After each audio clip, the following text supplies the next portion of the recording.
Welcome to my channel, ladies and gentlemen. Today we're going to be discussing with the gentleman, Mr. Ojie Eghobor.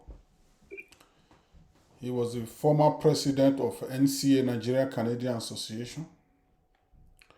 He was the former secretary general of EWC, Eastern World Congress. He had so many positions in EWC. He's a philanthropist. He likes to give. He likes to welcome people to his house. Ladies and gentlemen, join me in welcoming Mr. Ojie to my channel. Mr. Ojie, you don't need an introduction. I've already introduced you. Can you please introduce yourself once again? Thank you for honoring my invitation to be at my studio today. Thank you very much, High Chief himself. It's a privilege and an honor to be sitting with you to discuss the issues of our state. My name is Ojie Eghobor, as I've been said. Again, I love doing what I do, giving to the community, assisting, putting a smile on people's face, and serving what capacity I can that deem useful and required to give back to humanity. That is what we live for. That's what I do, and what gives me pleasure. Thank you very much. Thank you so much, Mr. Ojie.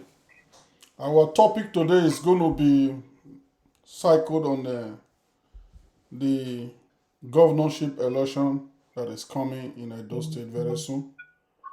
So we're going to be asking you questions, and we know there are three candidates. Two are from the ASAM and the other one is from the AFEMA. So we're going to talk about it. One is Dr. Aswan Igodalo. The other one is Senator Mondeokbeo. And the other candidate representing LP is Apata. So, Mr. Ojie, the first question is, how is the election in Edo State heating up? Because we all believe Edo State is the heartbeat of Nigeria. Anything goes in Edo State goes in Nigeria.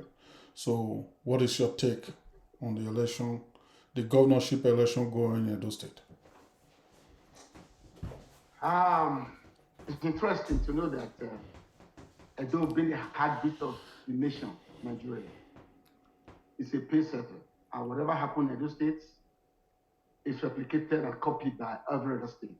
And that's why every other state look up towards Edo State. And that's why we, the Edola, have to be meticulous and careful in what we do and how we initiate policies and issues that have the potential of affecting the whole country. Having said all that, like you already mentioned, we have three candidates, major candidates now, or three candidates with the major political parties, which is the PDP, the APC, and the Labour Party. And I want to use the platform to commend, to appreciate those candidates that have offered themselves to serve the state. It's not easy to serve. Service to humanity should be our watchword, but not too many people are willing, even when they have the capacity, to serve. That's why I must say thank you to the candidates that are willing and rendering us their service to serve our community. Okay. Thank you so much for that question, Mr. Eghobor. Then the second question for you. We know you are from originally from Ekpoma in Isanga. Do you have a preferred candidate since two of your electoral sons are going to be running for that office? Preferred candidate? Actually, no. Like I always say, yes, the nature of the political atmosphere in the state, in the country, now require that you belong to a political party, which of course I do. But with the preferred candidate, I think the best candidate should ascend the position, candidates that are willing and capable to deliver in their manifesto. I think think it's about time we step out of policies of sentiment to actually go play policies of ideology, where the candidates who that has the best agenda for the state and willing and able to deliver be sent to Osadibe House to give what they promise to the state. Having said all that, I think as human, I still do have some personal reservations and interest so to say, on how I would have loved issues play out within the all the gubernatorial candidates. So maybe let me maybe you might have other question that will lead Okay. to me answer answer that. Thank you so much, Mr. Eghobor. We are going to take it one by one. The first question is going to be about the PDP candidate by Dr. Aswan Ighodalo. Is there anything good you can tell us about Aswan Ighodalo, what he has done for the Edo State in general, and the Esan people in particular? Is there anything that you can tell us about? Personally, I've heard so much about him. I have not met him personally. I've not interacted with him personally, but I've heard so much about him and various projects he's been involved in. I've gone through his credentials. I think he has a very rich and robust credentials. I think he's done well in his various capacity in the area, various capacity he has served, position he has held. He's done well, and he's been. I think he's been productive and done something, I should say, good to bring every organizations he has worked with, he has heard, bring them to limelight. But having said all that, I think it's the focus will now be more on individuals. All he has done has been the private sector, as I'm made to understand. Working within the private sector and working in the public sector are two different things. They might have some similarity, but the approach will be different, and the responses will be different. Having said all that,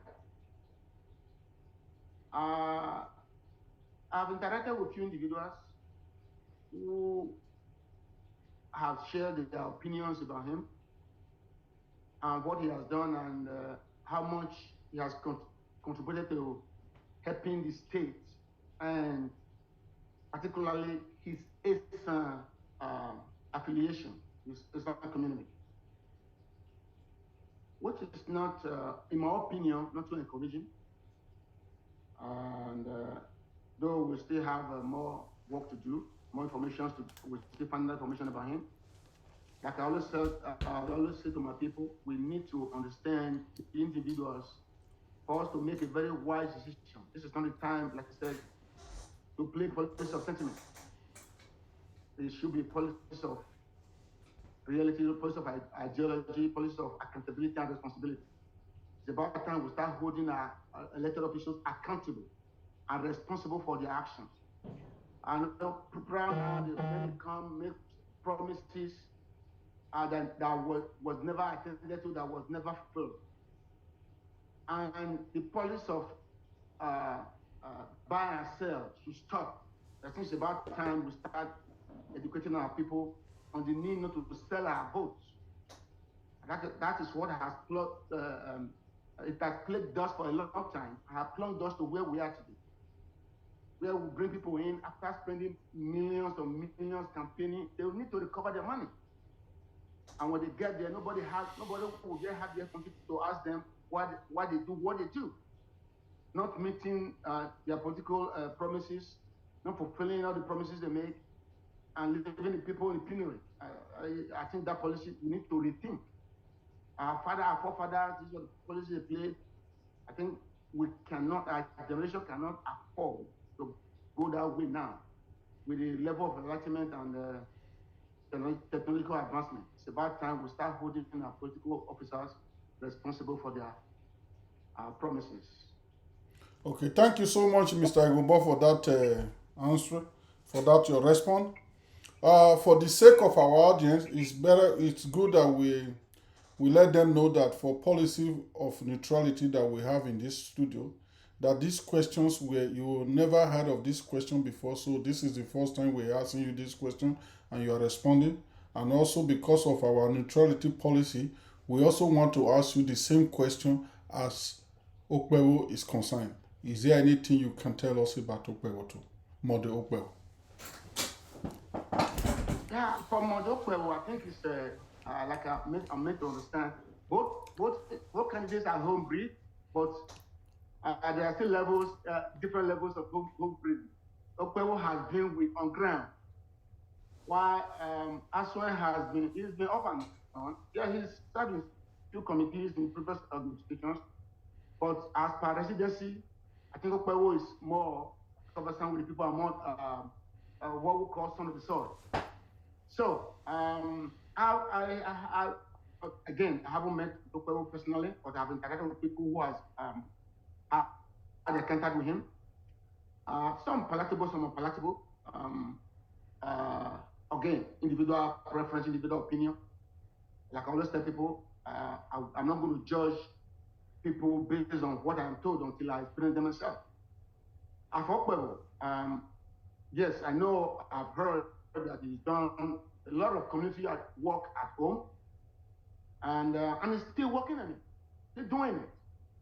And with the lack of with the kind of his contribution so far, I think one would say he being the acknowledged for what he has done, yes. Would that be enough to say he can do more? We can say so. But again, I have my personal opinion. Assessing what he has done based on how much he has contributed to his community and the Eastern community. With his now he's a senator. I think it's a powerful platform for him to do more. And more or less becoming the governor of the state. I think we'll have a better, brighter opportunity. Okay, thank you so much, Mr. Eghobor. I'm going to rephrase that question in a different way. Can you tell the audience what qualified both of them to run and be able to secure the Osadebe office? For qualification, I think every citizen of the state is qualified. Go by the congressional as long as you make the requirement. Now, the question will be, what can be attributed to these individuals that will warrant them, that will make people look up to them to say, yes, this cannot do this, this cannot do this. Again, individual perception. Based on the record so far, assessing their individual contribution to the community of their people. From the information I have right now, I would tend to lean towards Okwewo because he's done that much, done so much for his land. That is not to mean that is not for me to that does not mean for me to say that or people insinuate that Aswan hasn't done much. He's done again based on my knowledge, understanding information I have from both of them. Okwewo has done a lot and is still doing. Aswan is doing in his own capacity. I think to the limit to which he believes he can render. But existence is all about living for each other, strengthening each other's strength. There's a saying that this one watches stand, this one watches stand, it will claim. My weakness might be your strength, and your weakness can be my strength. But when we not come together, we can move mountains, combining our strength. So both of them, in their various capacity, I think have done what they think is best for them, or the best they can offer. But again, it will be based on individual assessment, who's looking at what and from what angle. From my perspective, from what I know from the individuals, for what he has done for the community. Thank you so much, Mr. Eghobor. Another question for you. I just got a question from a listener. The question, let me read the question for you. You say, Mr. Akpata from the Labour Party has never spent time in Edo State. It's just a pass by. Why do you think the people of Edo State were trusting to be the governor, the next governor of Edo State? Beautiful answer. A beautiful question. It's that is very simple. I'll answer that with the sentence. A passerby had no business wanting to rule the state. It's not for sale. We got to know that. It's not a time to bring a stranger who don't know the dynamics and the operation of the state, how things are done, who has no feeling, who does not. But Bonnie once said, "He who feels it knows it best." If you don't feel it, you don't know how it goes. So, why do you want to bring a stranger to come and rule you? It's like bringing a stranger to come and dictate what happened in your house. We don't want that in Edo State. Like I said before, mind you, Edo is a pace setter. And every other nation, every other state is looking toward that state on policies, implementations, and formulations. So that's why we have to be careful. Yeah, the same, another one of my audience also has the same thing, follow-up questions.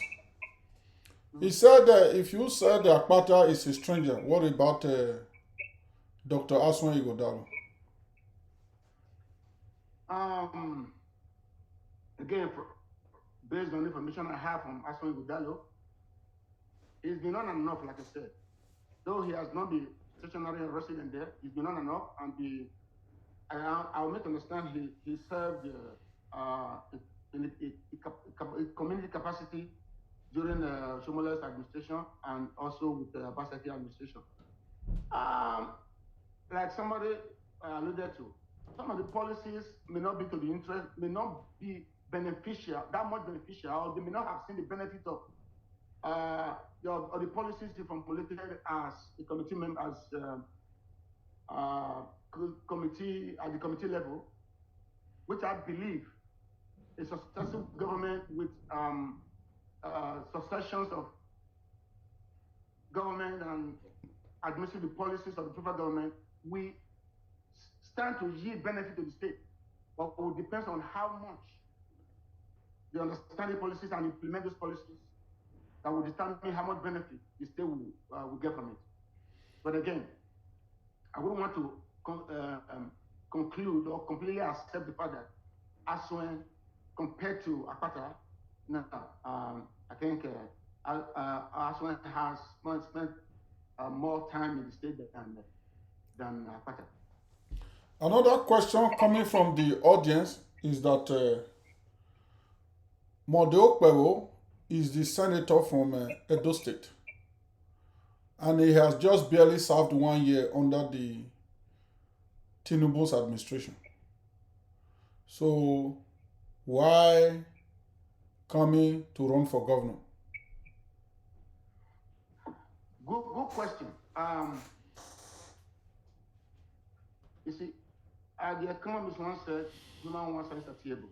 The satisfaction of one want give rise to the desire for harmony. I mean, that is human nature. Again, you cannot limit, like I said, anybody who's qualified to go forward or entitled to go forward, whatever they desire. If that is what he wants, why not go for it? If I was in a position to advise him, as a senator, I think it's already a place of influence, a powerful place of influence to complement, that he can complement the state government, whoever becomes the state governor, if he was not running, to do something tangible for the state, regardless of political party affiliation. Being a man of influence that he is, again, one good thing what I just said, although I have not verified it, I know the Benin Lokoja road has been a deplorable condition for this many years. And previous administration has always told us it's been gazetted to be fixed and no attention will be given to it.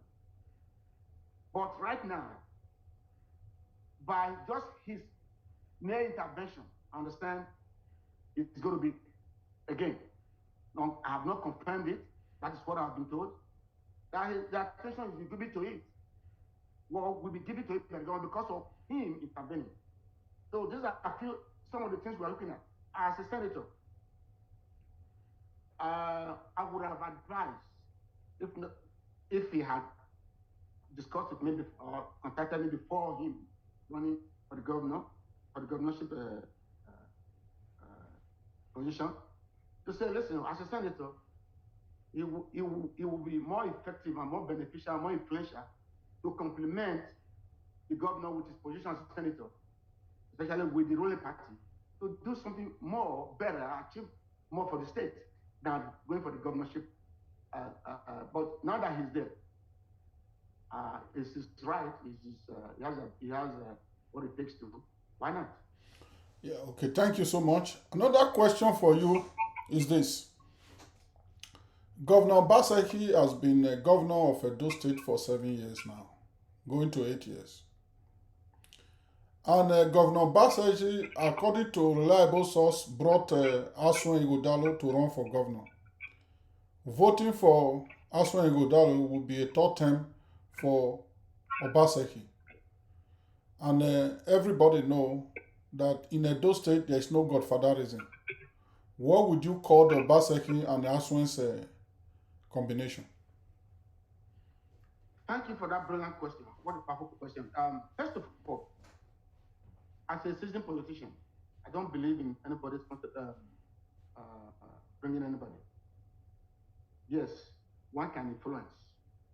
Yes, one can talk to, but the decision is individual to take.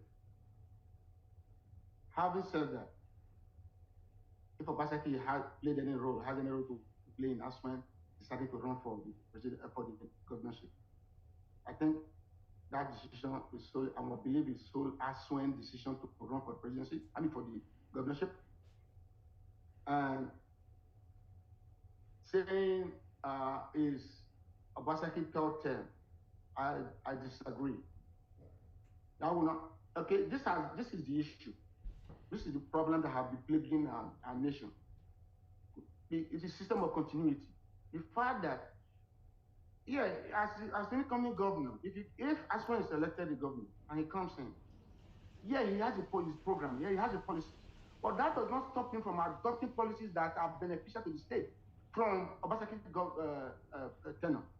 That does not make it Obaseki total.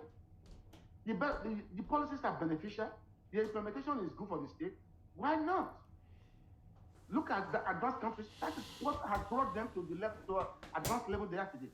This idea of a new governor coming, a new administrator coming in, abandoning every program from the previous, all in the name of no. We should we advance past that level. We should learn to adopt policies that are beneficial, that are good. The ones that are not good, surround them. Take up your own. You see, this is what has resulted to what you see as abandoned projects of every successive by every successive government. Yeah, if the projects are not good, convert it, use it, use it for something else. Not abandoning that project. Millions of naira have been sunk into that project. When you abandon it, everything goes down the drain. But when you convert it or get something, use it for something else. Get a program if you think it's not good. Now, Obaseki thought, no, I don't believe that. And I'm not an advocate of that. But if he sees anything beneficial that is good for the state, adopting it, I don't see any problem with that. Okay, thank you.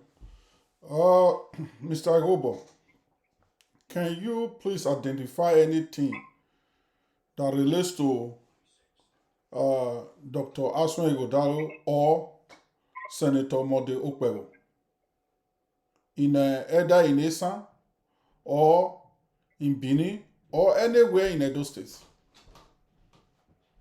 I don't have it off right now. If I knew you was coming, I would have. But I understand. If you read the profile of Aswan, in many organizations he has served, he has worked with, in many committees he has served. I think his profile contains that. Okay. I don't want to be quoted, so I'll just refer us to this thing. Okay. From Go ahead. I understand. Sorry? Go ahead. I understand he's been involved in. I actually just learned it not too long ago when I was going through his profile that the internet, the internet, this thing, what do you call it now? I've forgotten the name. Is it Wi-Fi or data? That is involved with the Wi-Fi in the state and something like that. Yes. That is a very huge project. That is, I mean, that people are benefiting from it. Like I said just now, intervening in the construction of the Benin Lokoja Express Road. And many other projects is done in his local community, like renovating schools, primary schools, giving scholarship to kids, sponsoring the less privileged, a lot. Again, they say, unfortunately, he happened to be one person who does not blow his horns, and who allow. That's why many of the projects he has done, many are not aware about it, because it's not the type that will blow his horn and this, but okay. But again, individuals have opinions.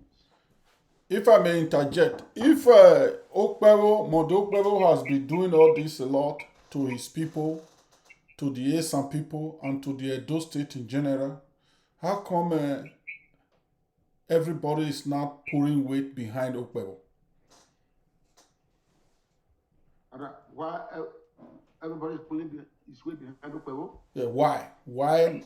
Why is everybody not pulling weight behind Okpero? Okay. Why people are not pulling their weight behind him? Yes. Because Okpero has not been coming, has not been campaigning, has not been talking to people. You need to talk to people.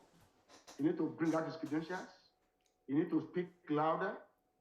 You need to engage the social media. Yeah, we know. Yes, I have to interrupt you there. We know that the election campaign by the INEC just started on April 24. That is why most of them has not been campaigning.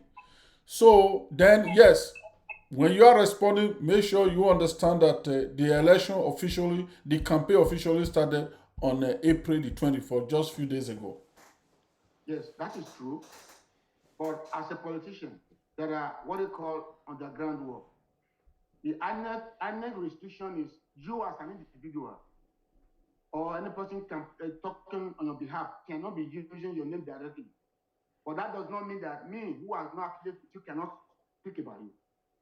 That doesn't mean that, because they will not hold that against him. And he hasn't been doing that. Okay, I'll give you a typical example. We here have been talking to individuals, have been talking to the candidate, especially, okay, let me just the last one. The individual groups have been inviting him to come and talk. That does not stop him from, that doesn't mean that he's campaigning. We invited him, come and talk to us. He come, deliver a lecture, a form of a lecture. That's not campaigning. But when he now take a microphone and start saying he's campaigning as a governor, and he's limited to that extent. Okporo has not been doing that. Now, the campaign is be lifted. You will see how people. To be honest with you, let me just say my mind here. You asked me a question just now if I have a prepared candidate. No, I don't have a prepared candidate. But like I said, the best, because whoever I think is the best, that's who I will throw my vote behind. That's who I will tell my people to vote for. And now I'm getting counter opinions. Okay, from both parties, from both candidates. There's one person I spoke to who told me, listen, about Okwewo, that during his senatorial campaign, they were totally behind him. They worked with him because he reached out to them. Now that since he got there, almost over a year now, to even reach him, they can't reach him anymore. He's not picking their phone, he's not even talking to them. And because of that, they were not going to support him. These are solid people on ground that I feel have a political weight that can, go behind any candidate that will sing their song, and they have followers, you on ground, especially in this line. For this individual to tell me because of that they were not going to turn their face to him is a big blow. So I will advise Okwewo to reach out to individuals, whoever you can reach out to, but it might be too late now because these people are already campaigning, they've already taken side. In the same vein, some other people have reached out to me too, telling me the shortcomings of Aswen and the strength of Okwewo. So right now I'm decided. Actually, on the crossroads. Yeah, I may have sent out some information about Aswen, and the same vein I may have sent out information about Okwewo. That doesn't mean I'm always trying to sample opinion to know the way I know where to put my weight up. So it's not completely out of the line yet. We still have a couple of months, and I bet you it's going to be sweet. It's going to be beautiful. And again, we are setting the pace for other states to follow.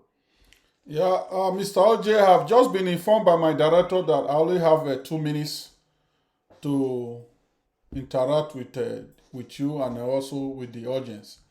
My last question for you before rounding up, I'll give you time to round it up, is that I was notified, I was just informed that you and a group of other Edolite living in Canada are going to be hosting Dr. Aswen via Zoom.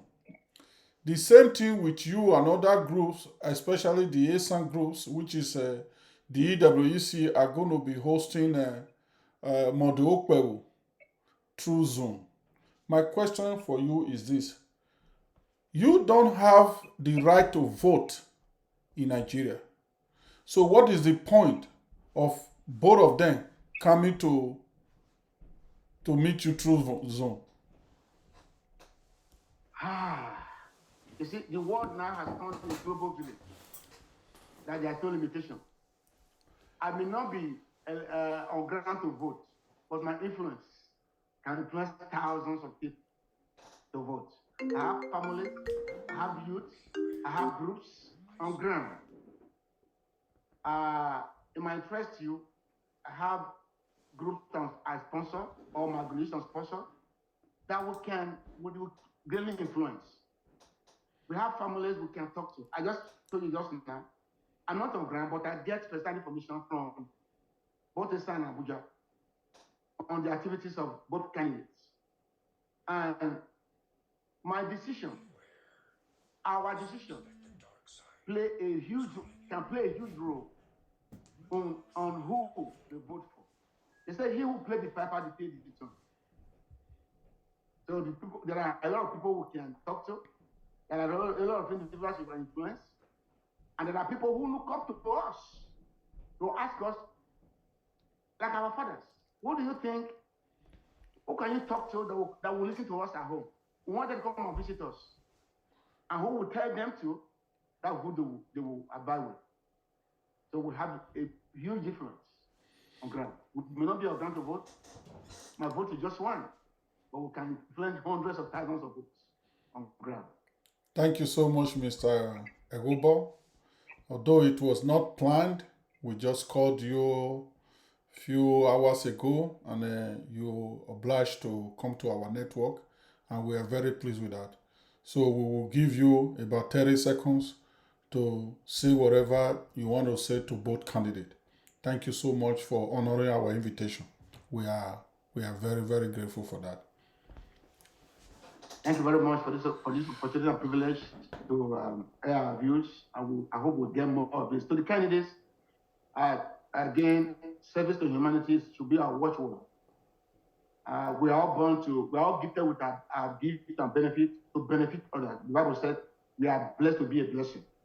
And whenever we have opportunity to serve humanity, please let us not hesitate to do so. And to our Edo life, this is the right time. I think it's about time we start stepping out of politics of sentiment, of politics of brotherhood. If your brother cannot deliver, don't vote for him because he's your brother. Give it to the candidate that can deliver, that you think will do something better, that have good record, that have shown something good, beneficial to the state and to our community. And that is what we stand for. That's what we are committed to do. Again, thank you very much. Hopefully, we get the best candidate to sit, to go into Osadebe House come September. Thank you so much, Mr. Eghobor. Thank you, the audience, for being patient and listening to Eghobor. I think that brings the end of our conversation about the election in Edo State. I hope next week we're going to have another show where Mr. Eghobor and other influential people in influential Esan and Edolite living in Canada, United States, will have opportunity to share their wisdom with us. Thank you so much, Mr. Eghobor. We appreciate your coming. Thank you for having me. Bye now.